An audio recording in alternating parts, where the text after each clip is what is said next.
ये है कि हमारा मोटो यही रहता है कि भले ही दो अपराधी छूट जाए लेकिन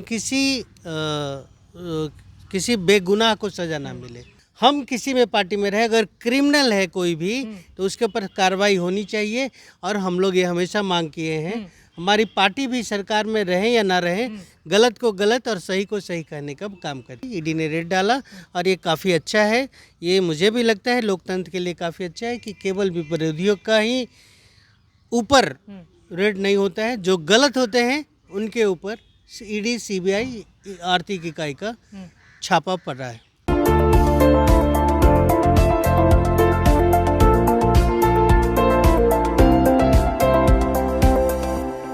नमस्कार, मेरा नाम प्रिंस मिश्रा है और आप लाइव 24x7 डिजिटल देख रहे हैं। कल जो है चिराग पासवान के बेहद करीबी जो है हुलास पांडे के 3 ठिकानों पर जो है ईडी ने छापेमारी की। उसके बाद जो है राजनीतिक जो है गलियारों में जो है काफ़ी चर्चाएं होने लगी कि आखिरकार जो सत्ताधारी पक्ष हैं उनके घर भी अब ईडी जो है दबिश देने लगी है। इन सब तमाम चीज़ों को लेकर जो है हम लोग सीधी बातचीत करेंगे। हमारे साथ इंजीनियर हेमंत कुमार हैं, रालोमो के जो है प्रवक्ता हैं। क्या कहिएगा, कल हुलास पांडे के 3 ठिकानों पे जो है ईडी छापामारी कर रही है? तो ये तो अच्छी बात है ना। आप लोग का ही सवाल रहता था कि ईडी सीबीआई ये सब जो है वो आर्थिक इकाई ये जो है केवल विपक्षों पे छापा डालती है और अपने पार्टी और सहयोगियों के लोगों को वो छूती भी नहीं है। तो ये तो आप लोग के सवाल का ही जवाब मिल गया। अब तो दिख रहा है कि जो गलत होंगे और जिनके अगेंस्ट कुछ सबूत मिल जाएगा तो उस पर वो छापा डालेगी।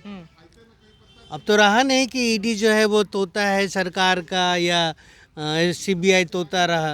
अब तो किसी पे भी जहाँ लगेगा गलत वहाँ छापा मारती है। सवाल ये खड़ा हो रहा है कि 2025 से पहले इस तरीके की एक दिखावटी चेहरा कह रही है, विपक्ष कह रही है कि दिखावटी चेहरा को जो है दिखाने की कोशिश, लोगों को अपने ओर आकर्षित करने की कोशिश जो है एनडीए सरकार कर रही है। इसलिए इस तरीके का जो है कार्रवाई हुलास पांडे के घर हुआ है और चिराग के बेहद करीबी भी है। क्या लग रहा है? एक चीज बताइए कि अगर वो नहीं करते हैं तो बोलेगा कि नहीं हो रहा है, अगर वो करते हैं तो कह रहे हैं दिखावे के लिए हो रहा है, तो फिर क्या किस में आपको मिलेगा? कुछ ऐसा बताइए कि हाँ आप लोग को संतुष्टि किससे होगा? जब वो कार्रवाई नहीं करती है तो आप लोग कहते हैं वो केवल विपक्ष भी करता है, अपने सहयोगी अपने ऊपर कुछ नहीं करता। जब हुलास पांडे के अगेंस्ट कोई केस है और उनके पीछे जो लग रहा है सरकार को कहीं से इन्फॉर्मेशन मिला, उसने रेड डाला उसमें, ये तो अच्छी बात है ना। ये तो लोकतंत्र का यही खूबसूरती है। हम किसी में पार्टी में रहे, अगर क्रिमिनल है कोई भी तो उसके ऊपर कार्रवाई होनी चाहिए। और हम लोग ये हमेशा मांग किए हैं, हमारी पार्टी भी सरकार में रहे या ना रहे, गलत को गलत और सही को सही कहने का काम करती है। लेकिन क्या लग रहा है कि जिस तरीके से सवालात खड़े हो रहे हैं कि ये जो है एक दबाव की राजनीति जो है अब शुरू कर दी गई है चिराग पासवान पर, उनके करीबियों पर, उनके चहेते भाई कहे जाने वाले हुलास पांडे पर, अब दबाव की राजनीति कहीं ना कहीं अब तीखा मोड़ लेता हुआ नजर आ रहा है। मेरा सवाल ये है कि हुलास पांडे जी पे ही क्यों किया? और भी तो उनके दल में थे। उनपे तो बहुत सारे केसेस हैं। हाँ, अब आपने आया है कि उनके ऊपर पहले से बहुत से केस है और हो सकता है उसी के कड़ी में ये रेड पड़ा।